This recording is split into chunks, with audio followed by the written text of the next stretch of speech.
हो नदिया के बीच जैसे नैया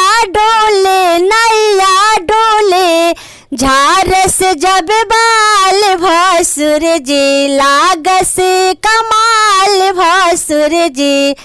बगल से निकाल भसुर जी उड़ावस रुपया भसुर जी VIP से निकाल भसुर जी चढ़ावस गहनवा भसुर जी पातर करी हैया डोले है। हाँ हाँ हाँ हाँ नदिया के बीच जैसे नैया डोले ओ सही मोरे भसुरा डोले नदिया के बीच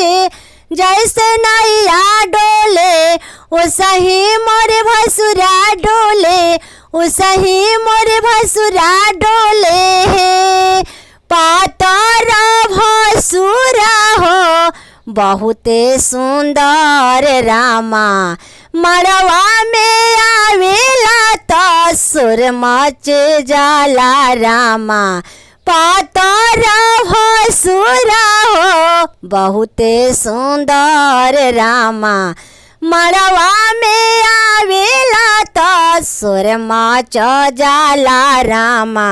ए दारू शराब कन गुटा तना नसवा पताई कर ले हवे बहुत दिलदारी तो हमरो भलाई कर ले भसुर के बोलैया डोले है। हो नदिया के बीच जैसे नैया डोले ओ सही मोरे भसुरा डोले नदिया के बीच जैसे नैया डोले वो सही मोरे भसुरा डोले जब खीसे आई न हमके प्यार से समझावा रामा जब खीसे आई न हमके प्यार से समझावा रामा अपना ही हाथे हमके गहना चढ़ावा रामा अपना ही हाथे हमके चैनवा हरवा कंगना सब कुछ लाइल बड़े है पातर भसुरा डोले है। हाँ हाँ हाँ हाँ नदिया के बीच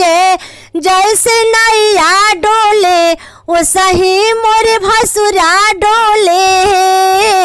नदिया के बीच जैसे नैया डोले ओ सही मोरे भसुरा डोले ओ सही मोरे भसुरा डोले।